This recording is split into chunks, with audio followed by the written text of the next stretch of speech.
Right, welcome back fellow YouTube fans to my channel, fellow fan. So in a minute we're going to be heading on the ride, and the ride really starts in Downton, which although it's signposted here, it's when we turn right at the next set of lights. We're kind of going to go into Downton, and then we'll be heading off into the New Forest. And if you stick around to the end of the video or fast forward, I'm hoping to go for a tiny little village at the end of the video, which I only sort of found out about, or let's put it another way, I only just rode through this village the other day. Having lived in the area my whole life, it's a bit of a surprise when yeah, obviously it's just pretty much just off of a main road. So yeah, so it's a bit unusual that I hadn't actually gone through that village before, but it's tiny, so I suppose there's nothing there. But yeah, I'll try and show you it just because I think it's quite a nice little village to show you. But that's if we have time. I'll see how this video is going, see how long it's taken. I'll make a decision as to whether or not we're going to go there or not. That's it, if I can get past all these fucking cars. Right, here we go. Yeah, so now we're heading on into Downton.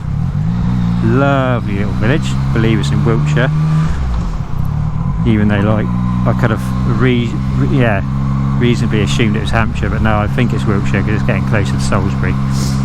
So this lovely little village here, Downton, I've only been here, again, I've only come to this village a handful of times.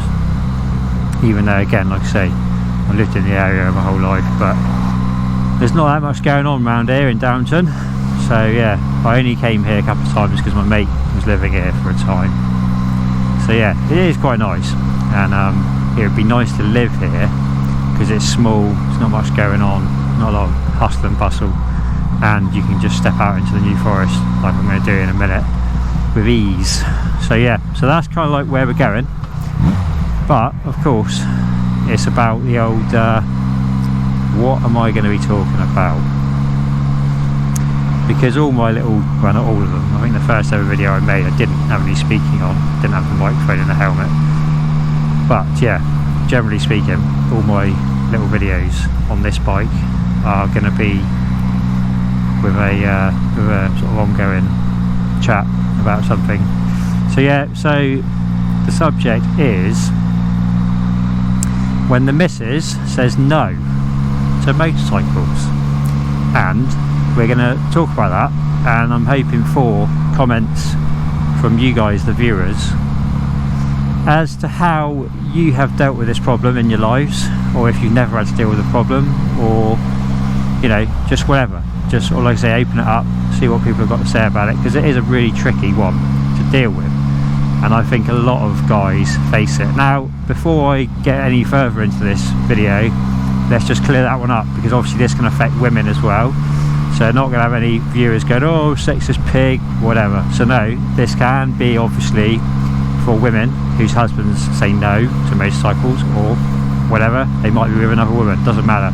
The reason I'm saying when the missus says no to motorcycles is just because that's the majority. So the majority is guys riding bikes that have a woman in their life that tells them no. This might even be the mum. So yeah, so again, obviously I'm going to go with a generalised theme of when the missus says no, but don't take it as though that's what, you know what I mean. It could be anybody watching this that's had the same situation in their life where they want to have a motorbike but the partner says no, or someone in the family says no, or whatever. Okay, so that's what we're on about. And so let's get into it. So I've had motorcycles since I was, I think, 18. It might be 17, but let's just go with 18, right? And neither of my parents had motorcycles, but they didn't stop me from getting them, so that was nice. And so I've never been without a motorcycle ever since. So I think there's been, like when I was at college, a couple of years where I couldn't afford to insure them or have them on the road, so I did have a couple of bikes that were off the road. But yeah, I've never been without a motorcycle or motorcycles in my life, so for me it's a big thing. Yeah, and my wife doesn't interfere much, but I'll probably make a few comments on that as we get into it, you know, what's being said or done or whatever. Alright, mate. But yeah, what I'm going to do is I'm going to give my mate as an example here, because he's someone that I know 100% has a wife that says no to motorcycles. Right, so let's use him as the example. Right, so he used to have motorcycles, hence possibly why we're mates, although I think I knew him before that anyway. I knew him when we were kids, but you know, the common link could be motorcycles, I think we could say, or part of it. So yeah, he used to have bikes, and then he met his partner, and then he didn't have bikes. And what was interesting, and what's brought this up to my attention, or you know, given me the idea of using this as the topic today, is the fact that at my birthday party we were discussing, me and him, motorcycles. He was telling me when he finishes the work on the property, he's like trying to they've moved into a new property, he's trying to slightly do it up or whatever. So he was saying once that's done, he may well get a motorcycle. Now I know his missus won't let him, so I thought, well, we'll just entertain the idea for now. But as she walked past, I just thought, well, she's got, you know, she can see what's going on here. I'm chatting to her husband, she knows I like bikes, you know, she walked past within such an earshot, you know, like I thought, yeah, she's trying to, you know, see perhaps what we're talking about. So I thought there's no point hiding it, let's just say. So I said to her, I said, oh yeah, by the way, he's saying that he might get a motorcycle when the work's done on the property. To which of course she said, no, you're fucking not. So, but you know, and afterwards I apologised to my mate, said, look, I'm sorry, I shouldn't have, you know, raised that in front of her, because I knew she would say no. But I did say to him, the reason I did that is, I said, because one, I didn't want her thinking that we were trying to hide something from her, and I didn't want her blaming me for anything you've decided you'd like to do. I'm not a bad influence. And I also thought, well, why not crush the dream as early as possible, because there's no point thinking, oh yeah, I'm going to go and do this, I'm going to do that, if, like I say, there's someone in your life that's going to say, no, you better not. So yeah, so anyway, so she said no, but anyway, so we sort of probably moved on, but started talking about other things, but yeah, but so anyway, then the problem with that is the kind of like spin-off, whatever. So I was talking to my wife about it, and so she sort of starts, not exactly giving me a hard time, but she starts sort of saying, oh well, yeah, I was speaking to his partner, and she was sort of explaining about how responsible her husband is, because they have children, as do I, and he will not have motorcycles because he has children, so therefore he's so responsible. And of course my wife was slightly giving me a bit of jip, sort of like, you know, well, why aren't you like that type thing, but it didn't last for 5 minutes because she knows it's going to be a big fuck off. But anyway, so so that was the angle, right? And it did, like I say, it did create a bit of backlash for me. So, but luckily I decided to correct my wife and educate her on the fact that my mate actually you know, stopped having motorcycles years before they had kids. So I said to her, look, it's not actually the fact in this particular situation that he has said, yep, I've got children, I cannot ride a motorcycle. I think it was probably more the case of either his partner was so against bikes that he decided, yeah, do you know what's the point, if I'm not going to ever get to use this thing, let's just get rid of it.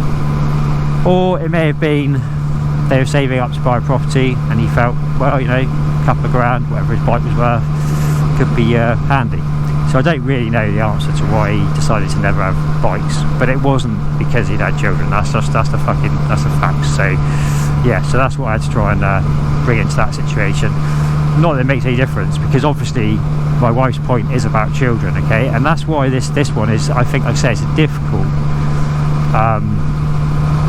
topic to have an answer for the women that come at you with this thing of like, you know, it's irresponsible and all that, because obviously when it comes down to children, yeah, you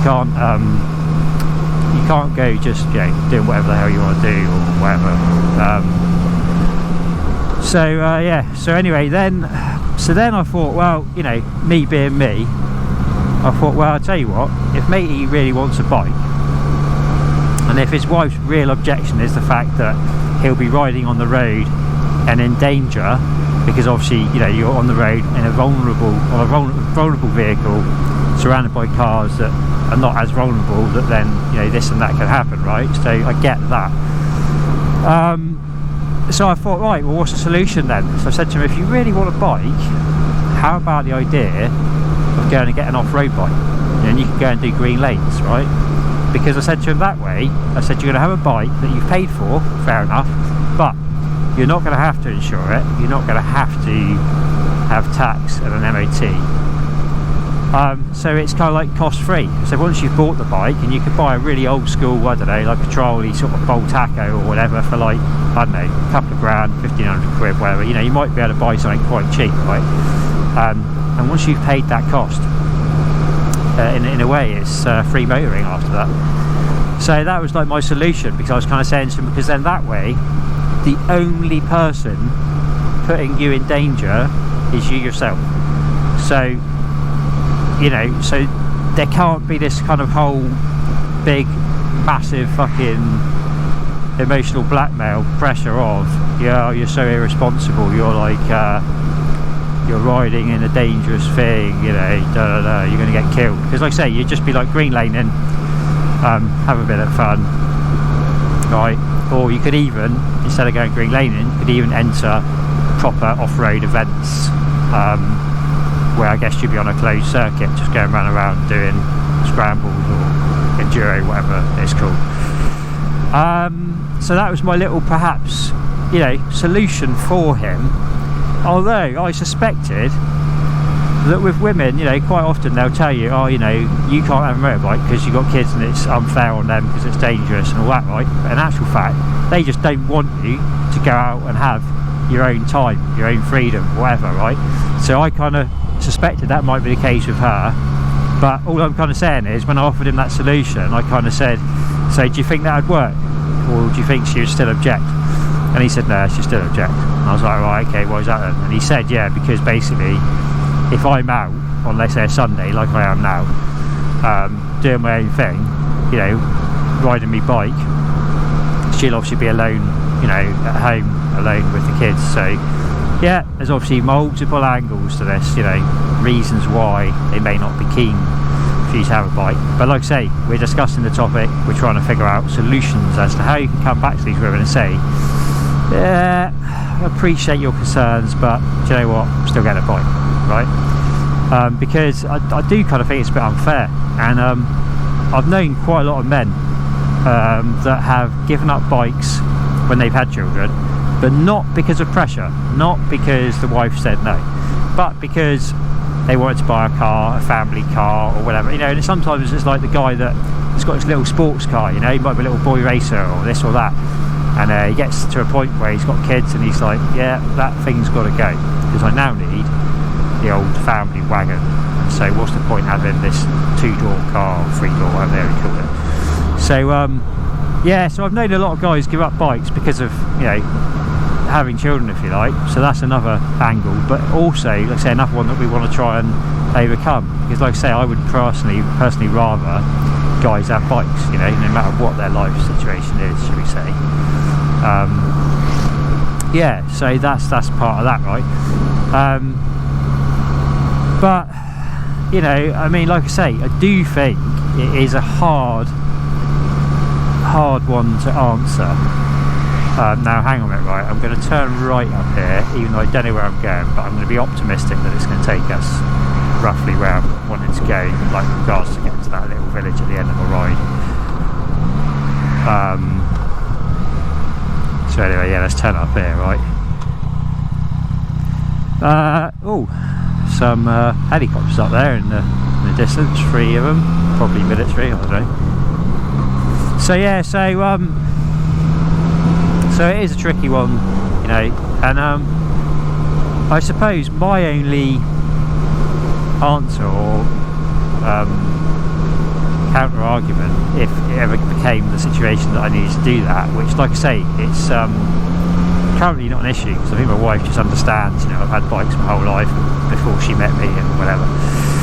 But like I say, she has made the old comments in the past, and she sometimes says to me when I leave the house, please be careful if I'm getting out on a sports bike or whatever. She's got this image that they're just more dangerous than the bike I'm on today, my MT-09. However, it's completely fucking bullshit, because this bike is just as much of an animal as any of my sports bikes. But anyway, I suppose the top end speed is arguably, yes, different. I might be going a lot faster top end on the sports bike. Anyway, so yeah, she has, you know, said to me in the past, oh, please be careful, which I absolutely hate, because it's then on your mind, you know. It's then like, shit, what if something happens today and all that? So I actually prefer to be sort of left alone, to just go out for my ride, and yeah, let's just fingers crossed, you know. Oh, they're hard to cross in these gloves. So anyway,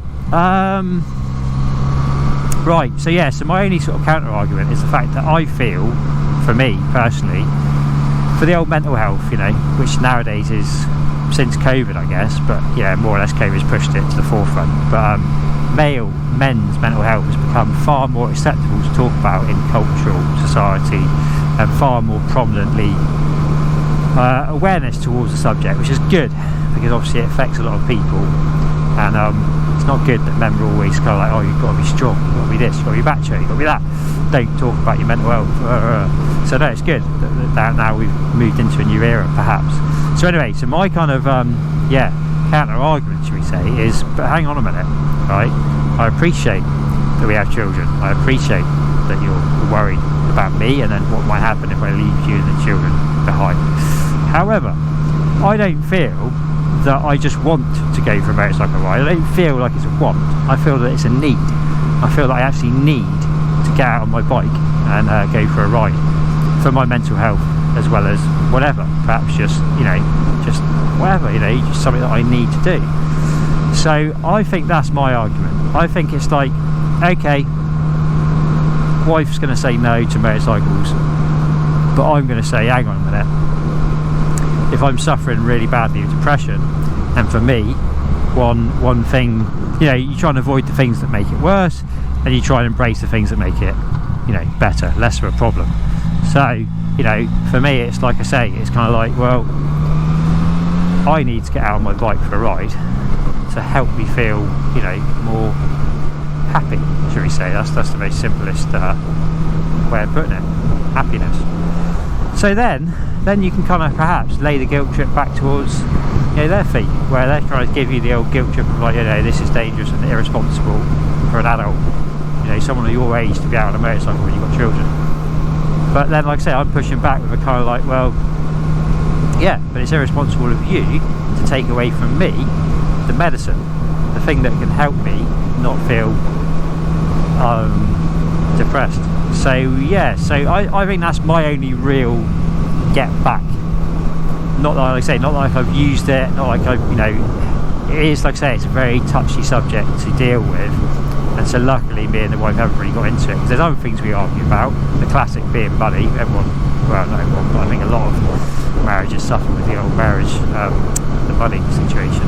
So yeah, there's other shit we argue about, and luckily motorcycles isn't really one of them. Like I say, she's made a few comments in the past, but never ever has it been a continual badgering of like, don't you dare buy another motorbike or whatever. So I've got more than one, I've got loads of them. So yeah, there's never been that kind of like interference in my life.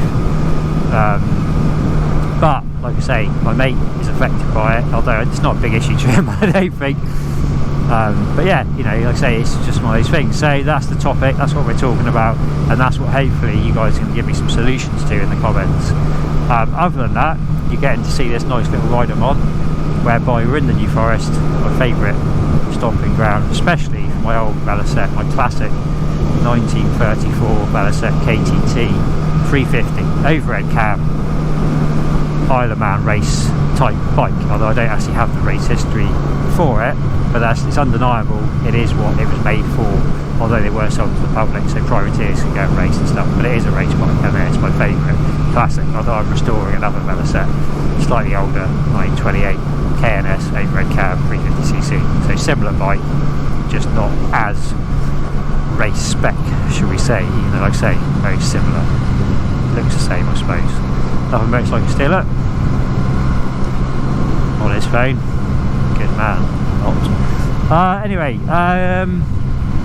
so yeah, like I say, that's the fucking thing, innit? Like I say, about men not being allowed to have bikes. Now, I'm hoping that if someone's watching this, because obviously my channel is extremely varied, and I watched, before I started obviously I had an account on YouTube, but before I started making any kind of content, I watched a few videos on how do you become successful on YouTube, or what's the key to a channel that people are going to find interesting or engaging or whatever, right?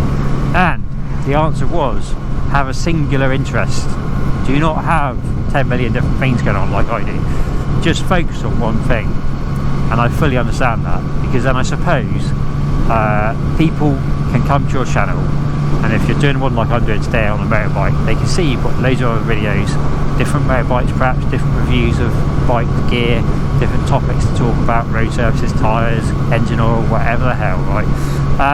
And obviously when they click on your video, the one they found they like the look of, they're then going to see in the suggested videos next to it some other videos from your same channel on the same subject, which then, like I say, is going to draw them to see more and more of your videos, which is then going to boost your profile, what do you want to call it, whatever. So, but no, unfortunately my channel is just a mixed mash of all different sorts of shit, interests of mine and whatever. So yeah, I'm not doing it the professional way, and these videos I'm making are not professional. Maybe one day I'll re-record them with a more professional outlook, and that's a maybe. Maybe I won't. Like for example, today I'm trying out some different settings on the camera. I'm actually using an ND filter today, which I'm a little bit worried about, because it's dark day, it's a dark overcast day, and I'm thinking it might not be enough sunlight out here for the ND, but I'm doing it because I'm trying to get a bit of blur on the sides of the image, if you like. But yeah, so what I'm kind of getting round to with that is the fact that this may not come out looking the same as my other videos, and I think my other videos, the ones I've done so far, are looking quite good. They're done in 4K. I can go to 5K on this camera, but I'm just leaving it at 4. I think they look quite good image quality wise. So this is a bit of a gamble today, but what again I'm getting round to is my comment like I just made about the fact that I'm not doing it necessarily professionally. Of course I'm not at the moment, and may redo it in the future, but also once the video is recorded, generally I will upload it to YouTube. Yes, it opens you up to a bit of criticism because you're not putting out there the most professional version available, you know, whatever. How do we, yeah. But like I say, I just kind of think, well, hang on a minute, I've made the video, so therefore it's an opportunity to just post it, regardless of, like I say, if it looks perfect or whatever.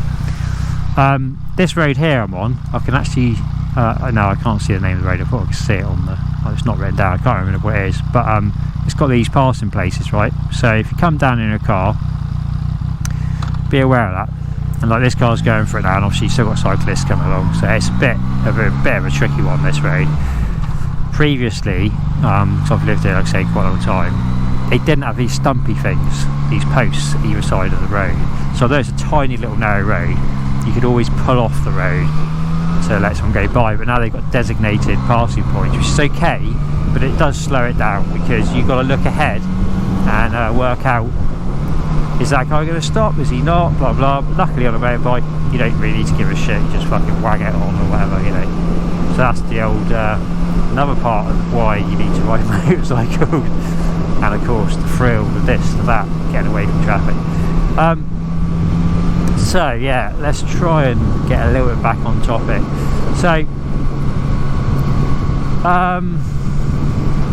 oh shit, I'm starting to get a little bit of spit now, a little bit of rain, so I'm hoping that this doesn't make the video unwatchable. I'm hoping it's not like the lens is so covered in rain spots, whatever you call it, that it makes it unworth watching, because it wasn't really supposed to rain today, but when I left I didn't see this drizzling shit, and I thought, I I've not recorded in any kind of wet weather so far, and I'm unaware of how it affects the image on this camera, whether it looks okay or not. Oh, we've got a situation here, haven't we? Cyclist plus car plus Land Rover. Who's going to give way? Oh, Landy's giving way. Say thank you to him. Cheers, mate. Thank you. Mate, he slightly pulled over on his bike, which is nice of him. Might not be stick right out because there's fucking shit on the side of the roads when you're cycling. Big fucking potholes or manhole covers, whatever. So yeah, anyway, right, so back on the topic. Like I say, what are we going to do about this old you're not allowed to have bike nonsense? Like I say, I don't really think there's an easy way of answering it, because you can't turn around to your missus and go, well, I still want a bike, and to make it more acceptable to you, I will go and get a 125, for example. Yeah, you can't really do that, because just because the bike doesn't necessarily have the power and the performance doesn't mean it's any safer. Because like I say, the biggest danger generally probably is going to be cars. I would you know, assume. Although there's going to be motorcyclists out there that might ride a bit risk taking, shall we say, but you could still do that on a 125. You know, 125s today are quite speedy little things. So yeah, I don't think that's the answer. I don't think you can say, well, I'm going to get a slower bike, therefore you haven't got to worry about it. Like I said, I don't reckon that's the answer. So that's not really an answer. I suppose you could say you'll get a free-wheeled bike, which then becomes a trike, I suppose, but I'm kind of thinking of those scooters that are free wheels with two wheels at the front. They aren't exactly trikes, are they? But maybe they are. Oh, by the way, so you're probably not going to see it, but on the right hand side here, like I say, my camera, I'll try and turn my chest a little bit like that. No, not really. Who knows? Anyway, that pub is called the Red Shoe, and it's a well-known pub for motorcyclists that you see bikes outside that pub all the time. I wouldn't class it as a biker's pub. Well, I don't really know what a biker's pub is, I suppose, but because all sorts of people go there, mostly the tourists that come to the New Forest. So just using my little finger wipe on these Rucker gloves, which is cool. I've never ever had a finger wipe on a pair of gloves before, but these are brand new gloves to me, and I can confirm it works well. I can now see, so that's good to know. Yeah, so the pub there, yeah, Red Shoe, bikers do go there. So if you're out in the New Forest and you want to stop off for a drink in the summer when we've got some nicer weather, that's a potential place to go. Yeah, but yeah, getting, like I say, back on topic again. So it's actually quite a cold Sunday afternoon in January in the south of England. So again, you could easily ask the question, mate, what the fuck are you doing out on a bike? You know, bike.